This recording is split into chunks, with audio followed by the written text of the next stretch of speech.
Assalamualaikum warahmatullahi wabarakatuh. Kembali lagi bersama kami kelompok 2, yaitu dengan saya sendiri Evi Daryati dan teman saya Muhammad Sultan Azulensyah.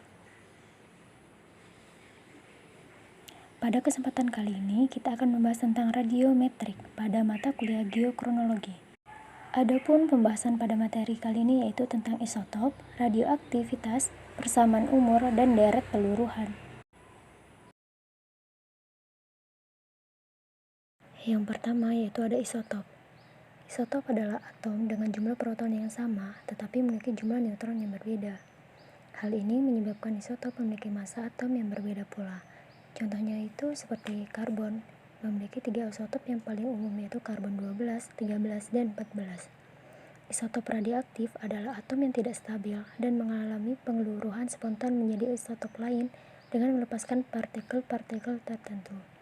Jenis-jenis isotop radioaktif yang sering digunakan yaitu ada uranium, rubidium, dan potasium.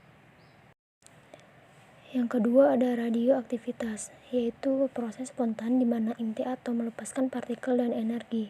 Proses ini dapat terjadi secara alami atau dapat dipicu melalui proses buatan, seperti dalam reaktor nuklir. Radioaktivitas juga memiliki kemampuan suatu unsur untuk memancarkan partikel-partikel radioaktif seperti alfa, beta, dan gamma. Ada 3 jenis jenis radioaktivitas yaitu ada alfa, beta, dan gamma. Yang pertama ada partikel alfa, yaitu nukleus helium yang dilepaskan oleh inti atom yang tidak stabil. Selanjutnya ada partikel beta, yaitu elektron yang dilepaskan oleh inti atom yang tidak stabil. Dan yang terakhir radiasi gamma, yaitu radiasi elektromagnetik yang sangat berenergi tinggi. Selanjutnya akan dijelaskan oleh teman saya yaitu Sultan Azulensyah.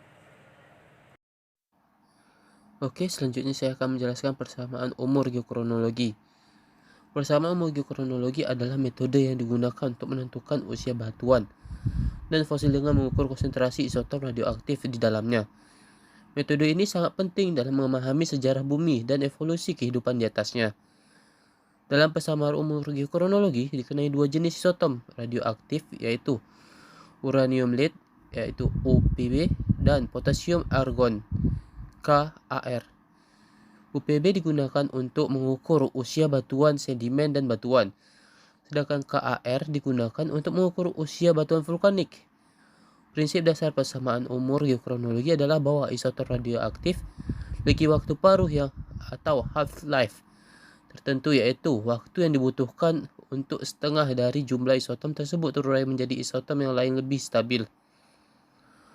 Oke, kita dapat lihat sendiri keseimbangan radioaktif yaitu dibagi 2, keseimbangan terasien dengan rumus lambda 1 diperkirakan hampir sama dengan lambda 2, dan yang kedua adalah kesetimbangan sekuler atau permanen. Lambda 1 lebih kecil daripada lambda 2. Oke. Kesetimbangan terasien sendiri bisa dilihat sendiri rumusnya seperti berikut. Dengan persamaan jumlah inti anak pada keadaan T akan mencapai maksimum diferensial dan disama dengan 0, dan akan berubah rumusnya menjadi sebagai berikut. Dan jika lambda 1 lebih kecil daripada lambda 2, maka R1 lebih besar daripada R2. Lambda 2 akan lebih cepat mencapai 0 sehingga E lebih kurang sama dengan 0, mendekati 0. Dapat dilihat juga rumus yang dihasilkan dari itu. Apabila half time, waktu paruh inti anak sangat lama, maka jumlahnya hampir konstan, yaitu dapat dilihat dari rumus berikut. Dan selanjutnya rasio aktivitas konstan inti anak dengan inti induk dinyatakan sebagai berikut. Oke. Yang kedua, lambda 1 lebih besar daripada lambda 2. Lambda 1 lebih cepat mencapai 0 sehingga E mendekati 0. Oke, kita lihat juga keseimbangan sekuler atau permanen. Apabila lambda 1 lebih kecil daripada lambda 2, maka persamaan peluruhan menjadi sebagai berikut. Disebabkan oleh lambda 2 dikurangkan lambda 1 sama dengan kurang lebih lambda 2 dan E-.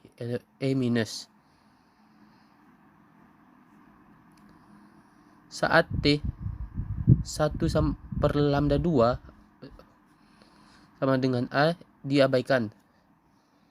Berarti dapat disimpulkan jumlah N2 konstan unsur N2 disebut dalam keadaan kesetimbangan sekuler dengan unsur induk, aktivitas, nuklida, induk dan anak sama. Apabila half-time unsur anak sangat lama, maka jumlahnya hampir konstan, yaitu N1 pangkat 0 sama dengan N1, sehingga dapat dirumuskan N2 sama dengan buka kurung lambda 1 per lambda 2 dikali N1.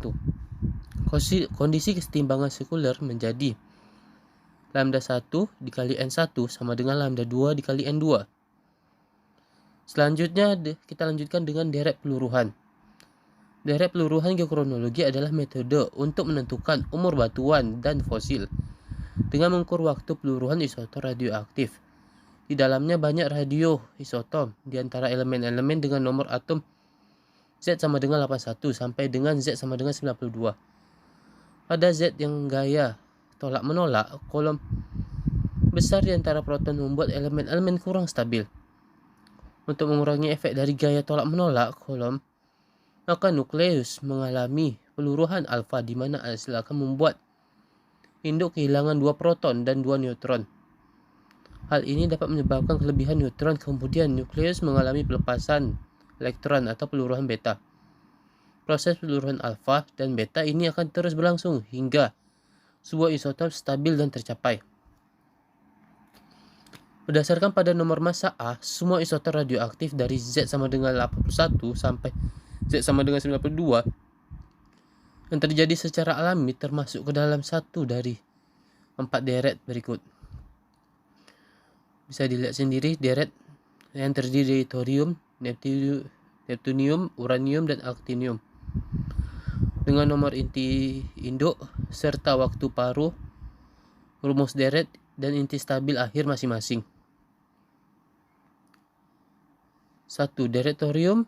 Deret thorium merupakan deret yang diawali unsur dengan 232, nomor induk 232, dan nomor unsur 92, TH, inti induk.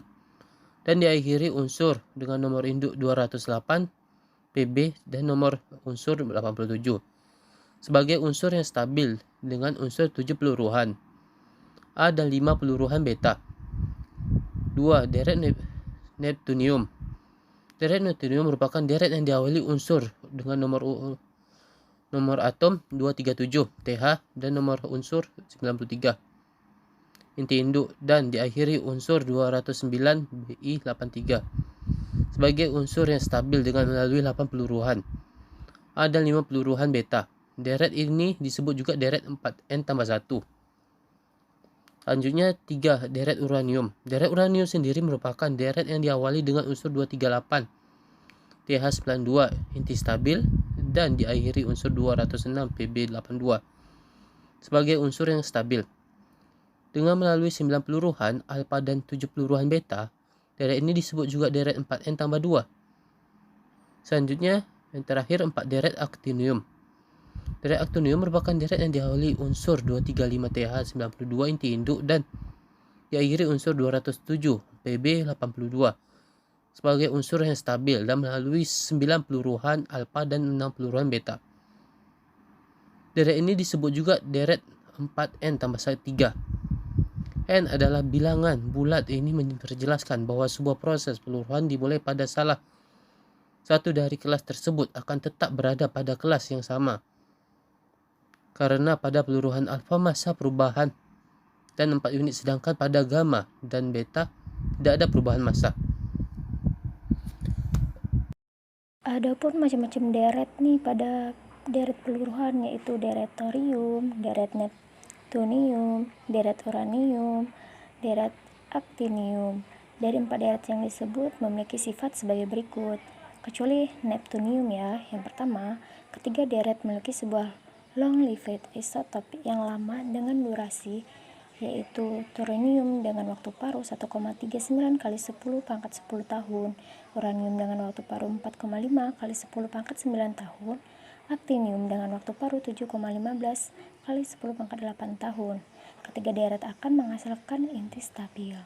Masing-masing memiliki gas inert yang terjadi pada Z sama dengan 86. Pada ketiga seri, sebuah isotop C disintegrasi pada proses percabangan peluruhan alfa dan peluruhan beta dan menghasilkan dua substansi pada setiap kasus bertransformasi pada sebuah jalan untuk memberikan produk.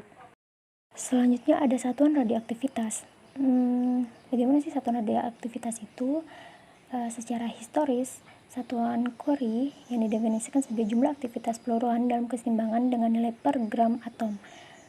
Nilai desintegrasi dapat dihitung dengan seperti rumus yang ada di slide ini. Untuk satuan radioaktivitas yaitu Curie atau CI, banyaknya peluruhan yang dilakukan oleh 1 gram radium dalam waktu 1 sekon, tetapi berubah seperti kemurnian nuklida yang ditingkatkan. Hal ini akhirnya disesuaikan dengan nilai absolut dari desintegrasi per detik. 1 Curie yaitu 3,7 kali 10 pangkat 10 dps atau desintegrasi per detik. Nah, yang terakhir ini adalah menentukan waktu paruh. Jadi penentuan waktu paruh itu ada dua, yaitu ada yang pendek dan ada yang lama. Untuk yang pendek sendiri, untuk radioaktif isotop dengan waktu paruh yang pendek, yaitu dalam hitungan menit, jam, hari, dan bulan, waktu paruh dapat ditentukan dengan memplotkan angka perhitungan versus waktu pada kertas semi logaritmik. Sedangkan untuk penentuan waktu paruh yang lama digunakan untuk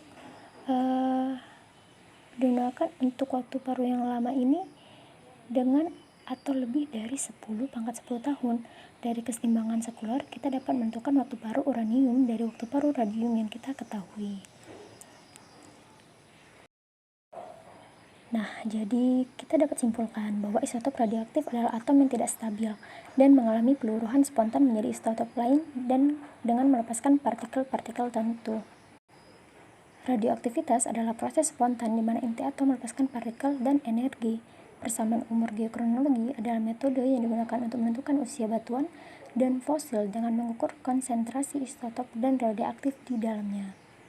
Deret peluruhan geokronologi adalah metode untuk menentukan umur batuan dan fosil dengan mengukur waktu peluruhan isotop radioaktif di dalamnya. Pada metode ini yaitu sangat penting dalam ilmu geologi karena hal ini memungkinkan para ahli untuk mempelajari sejarah bumi dan evolusi kehidupan di planet ini. Tetapi ada keuntungan dan keterbatasannya nih. Nah, jadi itu tadi materi dari kelompok kami. Jadi semoga materi tadi bermanfaat untuk teman-teman sekalian atau yang menonton channel YouTube ini. Sekian dari kami. Wassalamualaikum warahmatullahi wabarakatuh.